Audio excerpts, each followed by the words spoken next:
irmãos a fazer uma oração. Uma outra oração. Porque orar sem cessar é a ordem do nosso Deus. Feche seus olhos.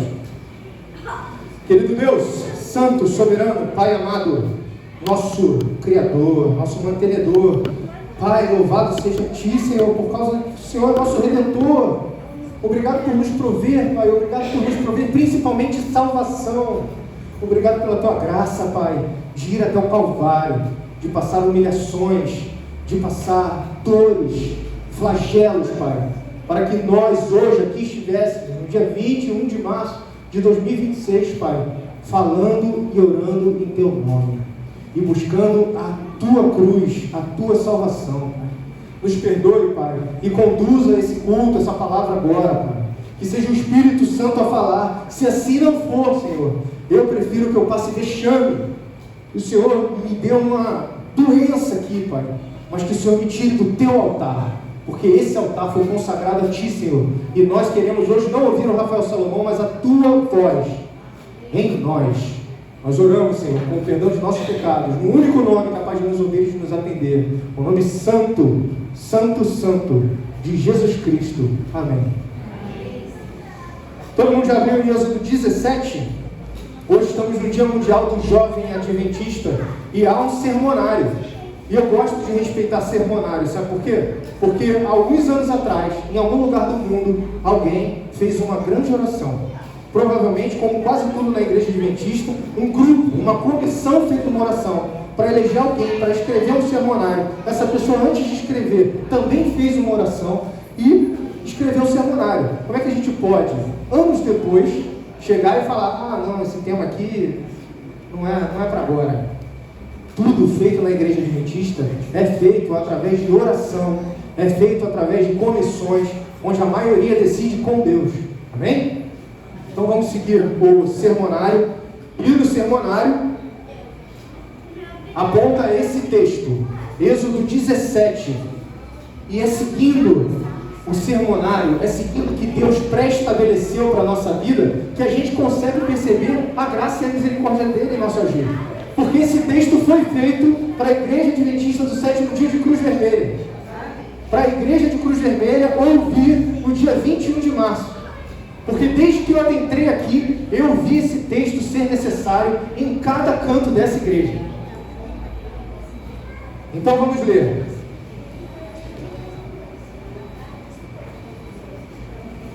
A primeira parte fala da água que brota da rocha em Refidim. Refidim é um nome que remete a nós, a nossa tradução, a descanso, refúgio. O povo já havia atravessado o Mar Vermelho. O contexto é esse: o povo atravessou o Mar Vermelho, passou pelo deserto de Sim e para em Refidim. Esse povo, desde o Mar Vermelho, não havia sido perseguido. Tinha acabado de cair o maná do céu, que era como pão, e a carne veio de onde? Das codornas. Uma revoada de codorna pousou perto do povo de Israel para que eles tivessem carne, porque eles não estavam satisfeitos só com pão. Então eles tiveram carne e pão. Em Refidim, em Êxodo 17, do 1 até o 7, o povo reclama, porque o povo está com sede. E o povo reclama com Moisés. O povo não reclama com Deus. E isso é algo que aprendemos na lição da Escola Sabatina Jovem também. Como? A última vez eu passei um perrengue para abrir essa água. O povo está com sede, irmão. Ajude o povo de Deus a se alimentar, a se saciar, a matar a sede. Obrigado, irmão. Deus te abençoe. Então o povo queria beber água e ao invés de recorrer a Deus, o povo reclama com Moisés, falando: você nos trouxe aqui para morrer de sede? Mas na verdade o povo não tinha nem coragem de reclamar com Deus. E a gente na lição da Escola Sabatina Jovem estudou o que é uma seita. Quem aqui adventista já foi acusado de seguir uma seita? Levanta a mão. Amém. Amém. Vocês serão perseguidos, mas nunca se esqueçam que antes de vocês, Jesus foi odiado primeiro, foi perseguido e levado ao madeiro. Se você não for perseguido, você não está sendo cristão certo. Se você é da igreja remanescente, você vai ser perseguido. E por que eu estou falando de seita? Porque uma das características de uma seita é recorrer ao homem. Uma das características de uma seita é: estou passando dificuldades, então eu vou confessar os meus pecados ao pastor, ao padre, ao papa, para que ele me perdoe e eu consiga levantar a minha vida novamente. Esse povo aqui estava fazendo exatamente isso, estava recorrendo a Moisés. Moisés, nos tiraste do Egito para morrer de sede aqui em Refidim. Como pode? E Moisés faz o quê? Recorre a Deus. Porque Moisés não fazia parte de uma seita. Moisés sabia que o Senhor era o seu provedor. Ele tinha acabado de abrir o mar vermelho. O Senhor tinha feito milagres e prodígios, 10 no Egito. Tinha ferido o primogênito de todos os egípcios. Estava na cara. Tinha acabado de dar uma revoada de codornas. Tinha acabado de fazer um pão cair do céu. E Moisés recorre ao Senhor. E ele vai e fala: Senhor, esse povo está a ponto de me apedrejar.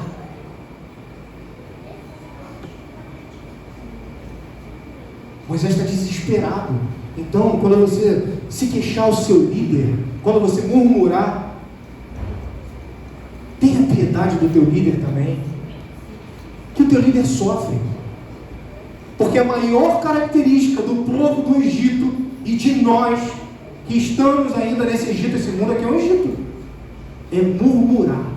A primeira coisa que o povo do Egito faz, sempre que tem uma provação, uma tribulação diante de si, o que ele faz? Ele murmura, ele fofoca, ele reclama, ele provoca Deus.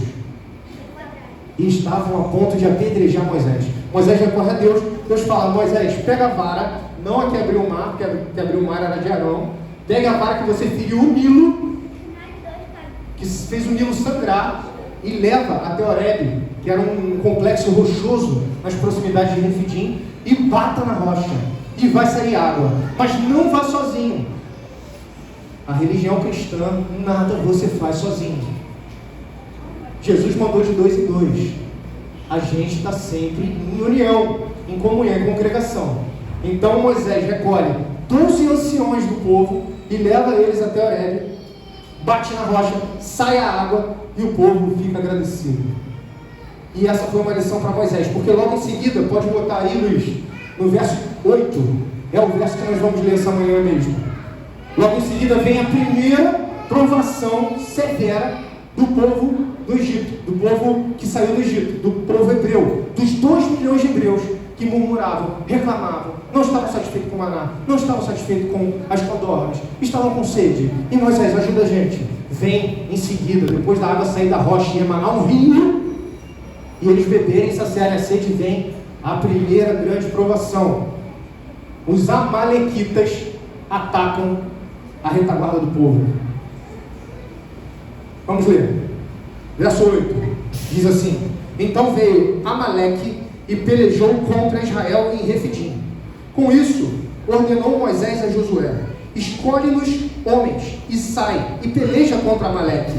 Amanhã estarei eu no cimo do outeiro, ou seja, em cima do monte, e o bordão de Deus estará na minha mão, o mesmo bordão que ele bateu na rocha.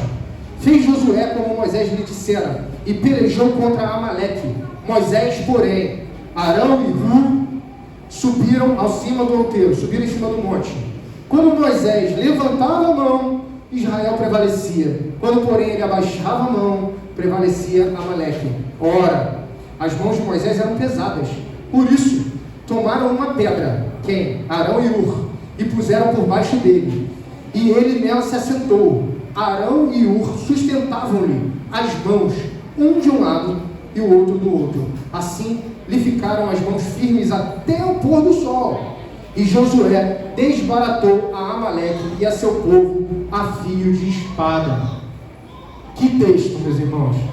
Que texto! Quantas mensagens a gente não consegue absorver da Bíblia com um versículo, o que dirá com 8 versículos? Nós vamos falar nesse momento aqui agora. Amaleque era neto de Esaú. O que eu vou falar aqui, eu pesquisei, ouvi. Alguns são tradições judaicas, de livros judaicos. Alguns eu soube pelo Rodrigo Silva. Mas a verdade mesmo está escrita nesse livro, tá?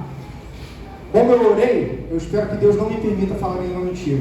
Que Ele me humilhe e me tire daqui, se assim for.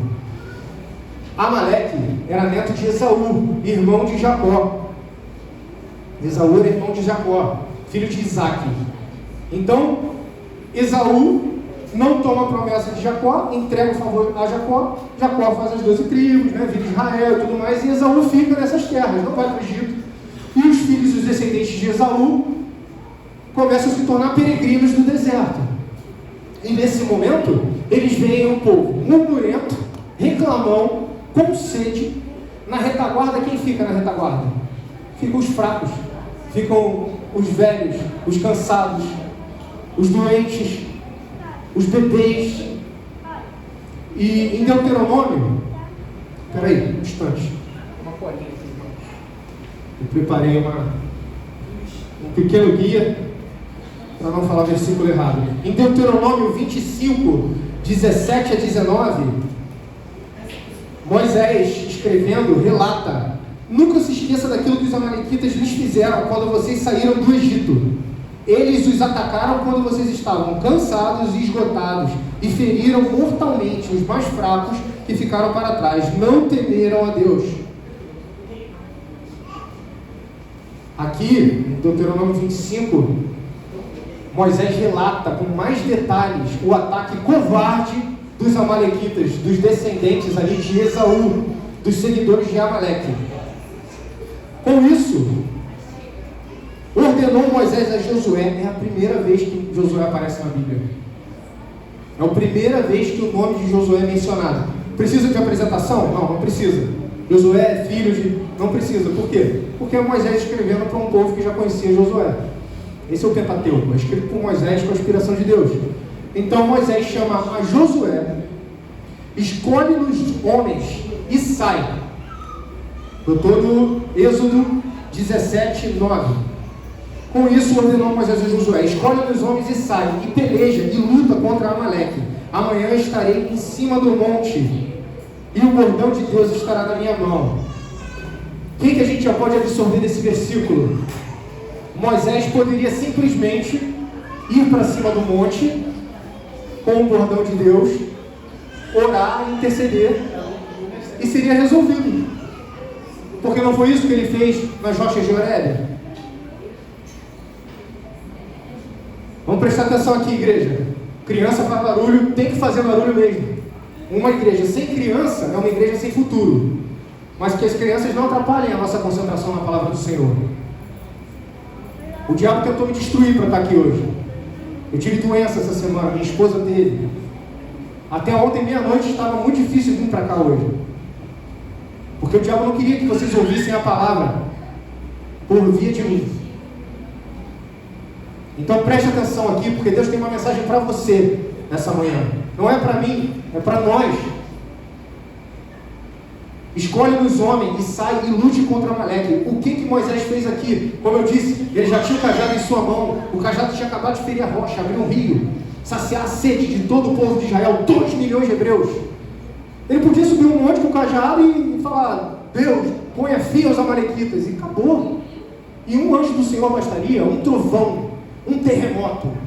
Mas ele chama Josué. Pelo mesmo motivo que o Rafael chama o sábio para cantar. Pelo mesmo motivo que o Douglas faz a história das crianças. Porque evangelho é sobre discipulado. Moisés sabia que não ia durar para sempre. E aqui ele já começa a discipular Josué. Josué diz: eu? Não, Josué diz: eis-me aqui. E Josué vai pelejar. Josué tinha uma pequena garantia que era suficiente para ele. Moisés subiria com o cajado, e ele tinha acabado de ver o cajado romper uma rocha e sair um rio dela. Então Moisés tinha uma fé sólida, mas diante de sinais e maravilhas. 10. Fez Josué como Moisés lhe dissera, e pelejou contra Amaleque. Moisés, porém, Arão e Ur subiram em cima do monte. Arão, irmão de Moisés. Ur, quem era Ur? Ur era cunhado de Moisés. Ur era casado com Miriam. Ur era gosto de apresentar os personagens da Bíblia, porque muitos personagens passam na entrelinha, mas nas entrelinhas Deus revela grandes homens também. Não é só Moisés, não é só Josué. Aqui também tem Ur.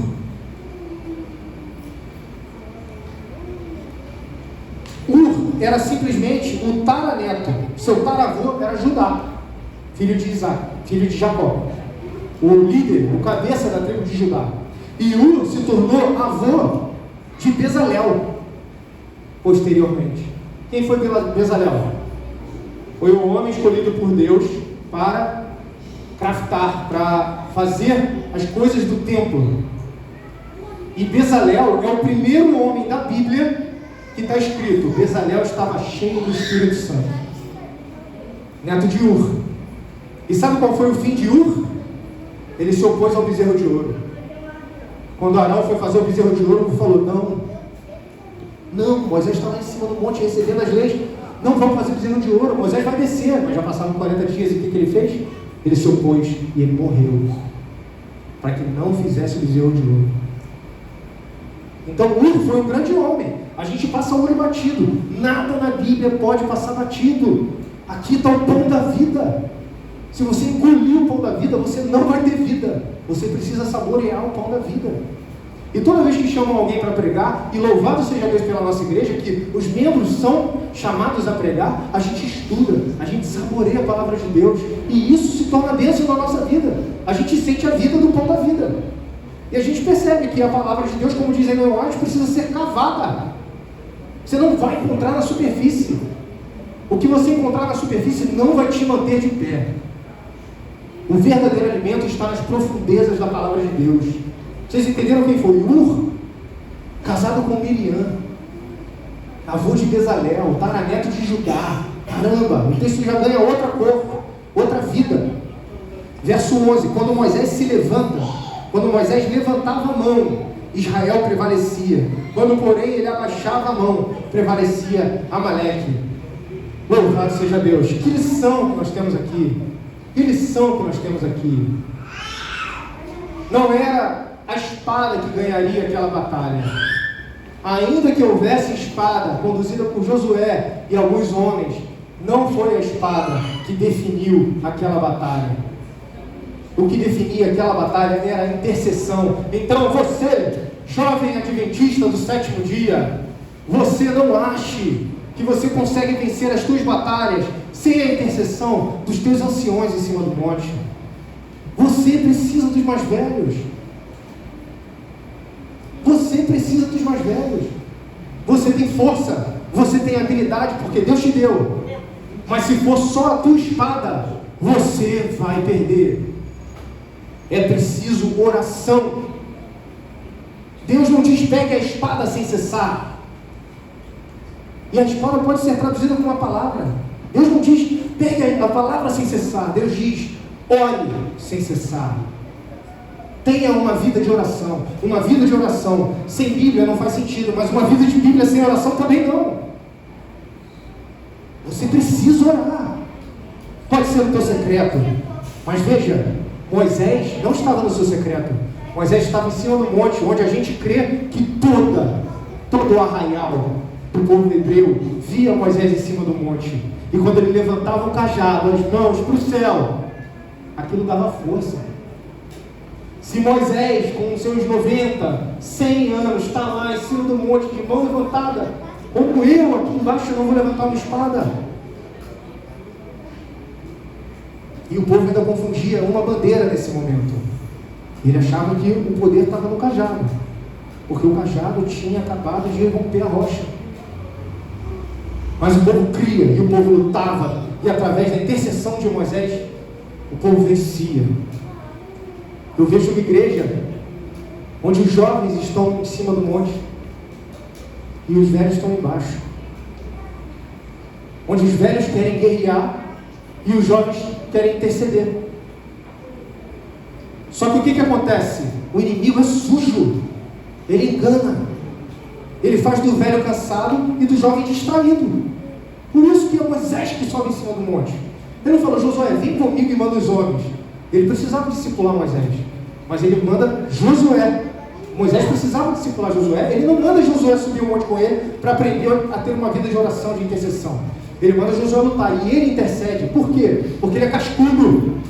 Porque ele já passou por muitas coisas com Deus. E nós precisamos, jovem adventista, respeitar a experiência dos mais velhos, a vida de oração que eles tiveram.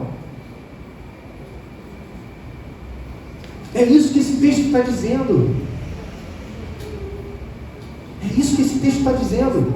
É isso que esse texto, feito em algum momento do ano passado, do ano retrasado, inspirado por Deus, quer dizer para os jovens hoje. Porque o jovem, ele se distrai. E eu me incluo nisso. Eu já não sou tão jovem assim, tenho os cabelos brancos, mas o celular me distrai, ele me chama atenção. É entrar na casa de Deus e a notificação começa. Pipoca para tudo que é lado. Aí a gente buscando uma falsa santidade, só fecha as que tem a ver com dinheiro. Não, hoje é sábado. Aí vai respondendo os irmãos, que hora aqui está na Boa Vista? Já chegou? Tu vai de ônibus? Como é que eu vou? Por que você não veio? E acabou. E aí está todo mundo louvando e tu não abre a boca para louvar o nome do Senhor.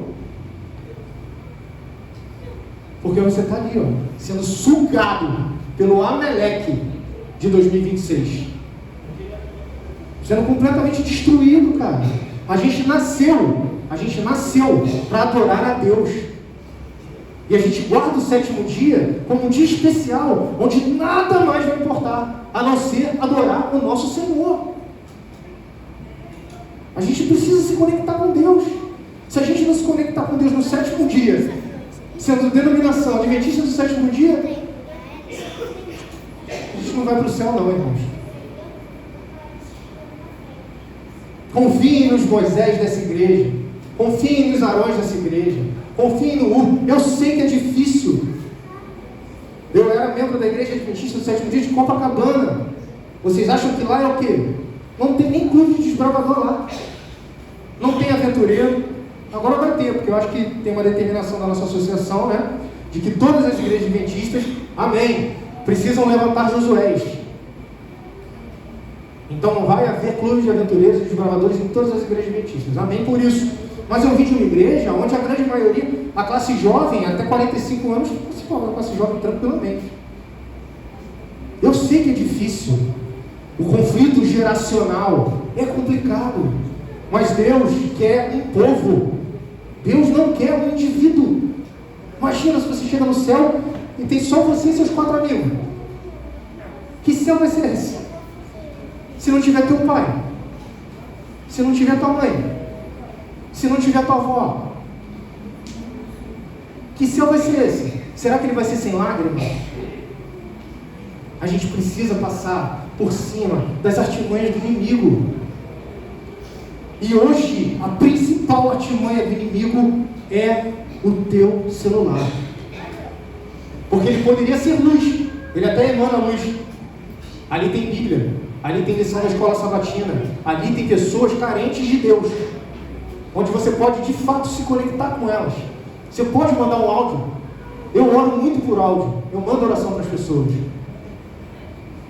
Você pode, mas a gente acaba não fazendo isso. A gente se distrai. Sabe por quê? Porque a gente é fraco mesmo. Mas Deus levantou o Rafael Salomão para te dizer essa manhã que você precisa largar o celular e ouvir o conselho de Moisés. Entender que ele está orando por você. Você precisa entender isso hoje, irmãos. Verso 11. Quando Moisés levantava a mão, Israel prevalecia. Quando, porém, ele abaixava a mão, prevalecia Amaleque. Moisés estava cansado. As mãos de Moisés eram pesadas, porque as mãos de Moisés já haviam carregado tanta coisa. As mãos de Moisés segurando no bordão acabaram de ferir a rocha. Quem é a rocha? Cristo Jesus. Esse texto e todo o Antigo Testamento está repleto de Jesus. Ora, as mãos deles eram pesadas, por isso tomaram uma pedra e a puseram por baixo dele. Quem fez isso? Arão e Ur. Nem Moisés ia sozinho. Moisés foi no Horebe quebrar a rocha, ferir a rocha com 12 anciões. Moisés subiu um monte para interceder com Arão e Ur. É tolice você achar que você sozinho vai conseguir chegar no céu. Tem um ditado que eu já vi vários pastores adventistas falarem: você não vai sozinho para o céu. Se você está indo sozinho para o céu, provavelmente não é para lá que você está indo. Para de achar que você é autossuficiente. Seja dependente de Deus. E nesse caso, seja dependente das mãos de Moisés que intercedem em cima do monte. Eu quero dar um testemunho aqui breve sobre um Moisés que foi levantado em minha vida para orar por mim quando eu nem sabia. Antes de me converter, quando eu estava lá no rock and roll, fumando 6 baseados por dia, bebendo cerveja pra caramba, tinha um Moisés em cima do monte levantando a mão por mim. E ela está aqui, minha sogra, minha intercessora. E todos aqui se passam testemunhas disso, porque ela já congregou nessa igreja. E quando eu cheguei em Copacabana, todo mundo já sabia quem éramos nós, porque havia um Moisés em cima do monte, intercedendo. E aqui também tem um recado para os mais velhos: não desistam da oração. Deus até hoje faz o marido que está há 30 anos longe de Deus vir para a igreja, se você não desistir da oração. Uma vez um grande pastor, Spurgeon, conhecido como o príncipe dos pregadores, ele estava numa vigília à noite, lá na Inglaterra, e ele começou a perguntar: quem aqui já levou uma vida para Cristo? E as pessoas levantaram a mão, e um garoto de 12 anos levantou a mão, e ele foi perguntando o relato de cada um: como é que você levou alguém para Cristo, irmão? Ah, foi o estudo bíblico. Como é que você levou para Cristo? Ah, eu dei um pão na rua, comecei a falar de Jesus. Como é que foi o estudo? Aí ele nem viu a mão desse garoto, porque ele tinha 12 anos. Mas alguém falou para ele: pastor, tem um jovem de 12 anos com a mão levantada. E ele falou: oi garoto, quem você levou para Cristo? Ele falou: meu pai. O pai dele estava sentado do lado dele. E o pastor falou assim: e como você levou seu pai para Cristo? Ele falou uma palavra: oração. Oração. E o pastor virou para o pai do garoto e falou assim: é verdade? Aí sabe o que ele falou? Eu não sabia, mas foi a oração dele certamente que me trouxe aqui e que me fez permanecer nesse lugar. Não deixe de orar. Se seus braços estiverem cansados, chame o seu Arão, o seu Ur. Nós fomos feitos para comunhar. Não deixeis de congregar. Por isso, porque Deus levanta alguém para te manter forte quando você fraqueja. Famílias podem voltar para a igreja de Deus, vencer os Amaleques de 2026, se a intercessão continuar. A gente precisa se reunir como povo de Deus e interceder como Moisés intercedeu aqui. Eles colocaram uma pedra embaixo de Moisés para ele ficar sentado. E aí Moisés continuou. E eles seguraram os braços de Moisés. E Moisés continuou até o pôr do sol. No mínimo 12 horas de batalha. Porque ele falou: Josué, amanhã, e esse amanhã com certeza é logo cedo, reúna teus homens para acabar com esses satanistas que estão vindo atrás da gente, ceifando nossos doentes, ceifando nossas crianças, ceifando aqueles que desmaiaram de sede, não conseguiram aguentar a sede antes do Horebe ser ferido e a água jorrar da rocha. E Josué foi logo cedo. E a batalha ficou até o pôr do sol. Quantas vezes a gente levanta a mão uma vez e fala: não aconteceu nada. Não é assim que funciona com Deus. Eclesiastes 3 diz: tem tempo para tudo debaixo do sol. E o tempo pertence a Deus. Mas Ele quer ver a tua disponibilidade. Ele quer ver o tamanho do teu ex-me aqui. Por fim, Josué desbaratou Amaleque e a seu povo a fio de espada. E no verso 14 diz assim: então disse o Senhor a Moisés: escreve isso. É a primeira vez na Bíblia que o Senhor manda: escreve isso para a memória num livro, e o repete-o a Josué. Irmãos, Quantos aqui tem um caderno de oração? Levanta a mão.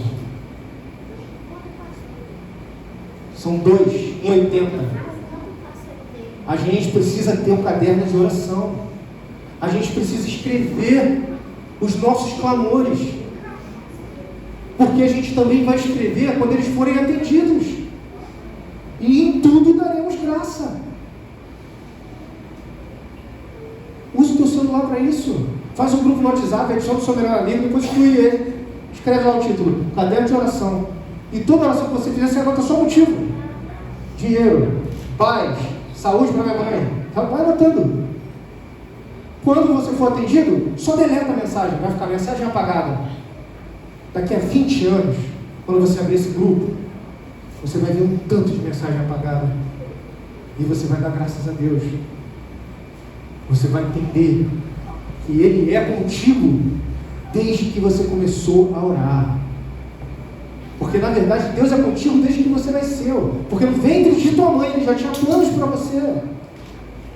Nós temos propósito nesse mundo. E aqui Deus disse para Moisés: escreve isso para a memória num livro e repete-o a Josué. Moisés escreveu. E ele gostou tanto que ele decidiu escrever o Pentateuco. Porque aqui é a primeira vez que Deus fala para Moisés escrever. Até então ninguém tinha tido a ideia de, vamos abrir um papiro aqui, vamos pegar tinta e vamos escrever o que está acontecendo. A palavra de Deus é inspirada pelo Espírito Santo. É o Espírito que diz, escreve. E o Espírito está te dizendo hoje, escreve as tuas orações, os teus clamores, para que depois você risque e você lembre de orar, para glorificar o nome de Deus, porque é para isso que oramos.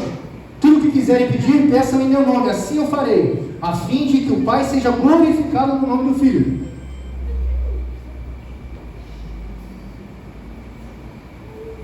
É para isso que oramos, para testemunharmos a glória do nosso Senhor Jesus Cristo, para glorificarmos a Deus através das orações atendidas.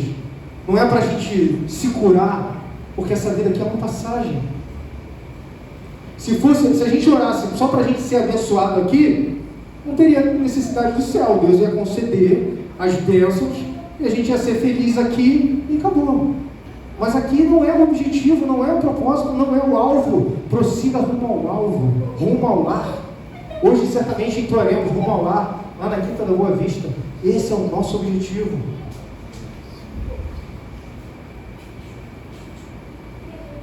Verso 14 diz assim: repete-o a Josué, porque eu hei de riscar totalmente a memória de Amaleque de debaixo do céu. E isso futuramente aconteceu, porque tudo que Deus fala acontece. Mas veja rapidamente como isso aconteceu.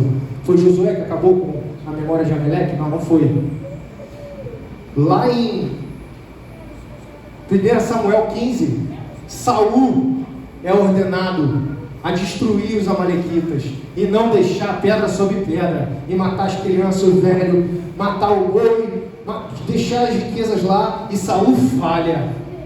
Saul deixa Agag, o rei dos amalequitas, vivo, e junta os seus despojos. Pera, esse gado aqui está muito gordo, vem. Não, pera aí, esse ouro aqui a gente guarda. E aí começa o início da queda de Saul. Porque Deus, em Êxodo 17, diz: eu riscarei os amalequitas da história. E Saul, que era o homem enviado para fazer isso, falha. Então Samuel, o profeta, vai lá, arranca a cabeça de Agag na espada e vai levantar Davi. E Saul cai. E vocês sabem quando os amalequitas são riscados da história? Por isso que eu falo, a palavra de Deus, ela tem um sabor inigualável. Quando você começa a estudar ela vai se revelando, ela é uma revelação sem fim. Lá no livro de Esther, Mordecai discursa, enfrenta Amã, e Amã é o Agagita, ou seja, ele é descendente de Agag, e Agag é a Amalequita, é o rei dos Amalequitas. Então, quando Amã e todos os seus, e todo o seu esposo, e todo o seu gado é morto, no livro de Esther, os amalequitas chegam ao fim, porque Deus é um Deus de promessas cumpridas. Amém? Amém, igreja? O Senhor é minha bandeira. Verso 15. Moisés edificou um altar. Ele chamou: o Senhor é minha bandeira. Jeová Nissi.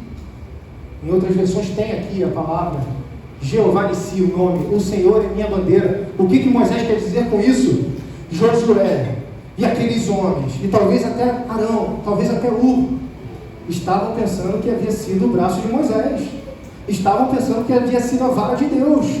Quantas denominações não existem por aí que creem que um objeto pode ser santificado, que creem que um objeto pode ter poder de Deus? Isso não é. A gente tem que parar de olhar para o Antigo Testamento e pensar: mas isso é um tempo muito distante, isso não acontece mais hoje. Tudo acontece hoje. Nós estamos vivendo no Egito e tentando se livrar dele, e nós murmuramos, e nós temos sede e não conseguimos saciar a nossa sede. Tudo que está aqui acontece hoje. E muitas vezes nós acabamos sendo como Josué e começamos a crer que o poder está no cajado, o poder está na vara de Deus, o poder está nas mãos de Moisés. Não está. O poder não está no Gilson Brito, não está no Rodrigo Silva, não está no Stanley Arco. O poder está em Deus. Foi o que o nosso líder jovem falou ali, o nosso líder desbravador Douglas, né? Falou ali na lição. O que difere a gente de uma seita é que a gente crê em Deus. Ellen White foi uma mulher inspirada por Deus, foi uma profetisa, porque ela tem 5 características que revelam que ela é uma profetisa. Eu não preciso falar aqui, tenho certeza que vocês conhecem. Mas nós cremos em Deus. Deus Pai, Deus Filho, Deus Espírito Santo.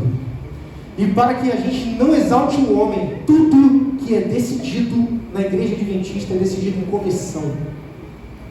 Não tem um pastor que fale: eu quero e vai ser feito. Não tem. E é por isso que a gente não adora o homem. Eu dei um testemunho ali em cima também. Falei: um pastor, Jean Rufino, me tirou do tanque, me deu estudo bíblico, atiçou o Espírito Santo em mim, o Espírito Santo me converteu, e passou 2 anos, e o pastor foi enviado para os confins de Minas Gerais, e eu fiquei órfão, porque eu já estava idolatrando o homem, eu já estava adorando o homem, já me doeu muito, eu não queria saber do novo pastor, e eu não pode ser assim. Por quê? Porque eu já estava confessando os meus pecados ao homem. Pastor Jean, como é que eu faço nessa situação? Está acontecendo isso, Pastor Jean, me ajuda, por favor, pastor. Eu estou... Olha isso. Num piscar de olhos eu não ajoelhava mais.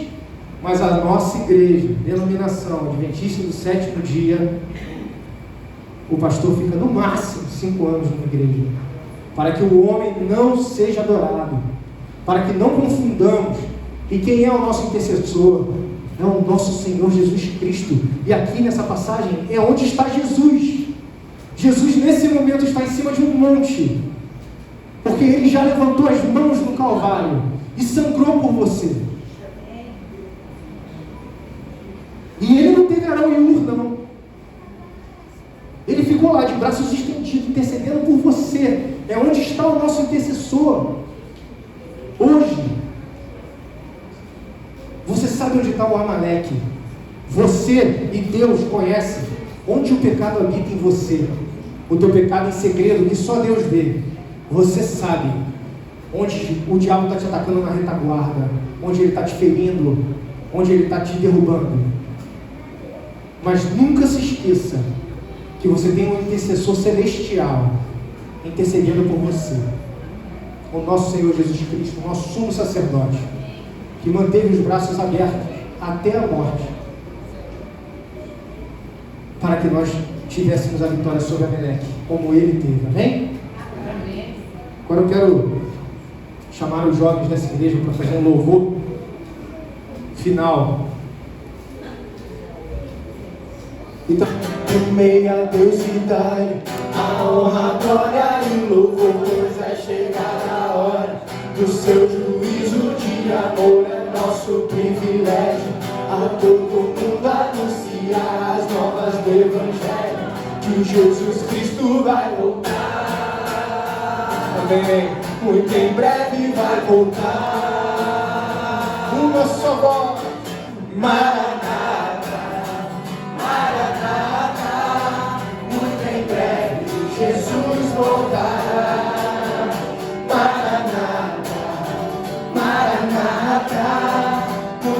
breve Jesus voltará.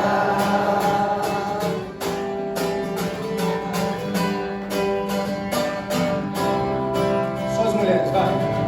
Trabalhando em união, anunciando a salvação, esperamos o raiar, tua luz irá brilhar, a palavra o alimento, a promessa o cumprimento, esperamos o raiar, tua luz irá brilhar. Os homens, Trabalhando em união, anunciando a salvação, esperamos o raiar, tua luz irá brilhar, na palavra o alimento, da promessa o cumprimento, esperamos o raiar, tua luz irá brilhar. Vamos juntos! Tua luz irá brilhar. Aleluia! Maranata, Maranata, muito em breve Jesus voltará. Maranata, Maranata, muito em breve Jesus voltará. Maranata, Maranata, muito em breve Jesus voltará. Maranata, Maranata, muito em breve Jesus voltará. Muito em breve Jesus voltará. Mais uma vez. Muito em breve Jesus voltará. amém. Vamos fazer uma oração. Feche seus olhos. Querido Deus, Santo Senhor soberano, Pai amado, volte logo, Pai. Volte logo, porque teus filhos estão com grande dificuldade, Pai, em levar teu nome, em te aceitar, em propagar o Evangelho, sofrendo com doenças, sofrendo com prisões, com injustiça, sofrendo de fome, sofrendo de escuridão, de depressão, de ansiedade. Volte logo, Senhor. Nos livre, Pai, desse mundo, Pai. O Senhor não nos fez para viver aqui, Pai. Mas, Senhor, complete a Tua boa obra em nós, Pai. Amém. É o que nós desejamos, Senhor. Que o Senhor possa revelar aos jovens dessa igreja, os Moisés que estão em cima do outeiro, Pai, intercedendo, uma vida de oração. E revele a esses Moisés, Pai, que os jovens estão dispostos a lutar como Josué, a carregar a palavra, a espada que separa juntas e medulas, Pai, e que leva a salvação. Esses jovens estão dispostos a defender o teu povo também e a perseverar na igreja adventista do 7º dia de Cruz Vermelha, Senhor. Una-nos, Senhor, como um só povo, em um só nome, um só Senhor, um só batismo, uma só fé, Senhor. Nós queremos, Pai, como a tua noiva, subir ao céu em vestes brancas, limpos no sangue do teu Filho Cordeiro. Permita, Senhor, a união dessa igreja em teu nome e derrama a tua presença sobre nós.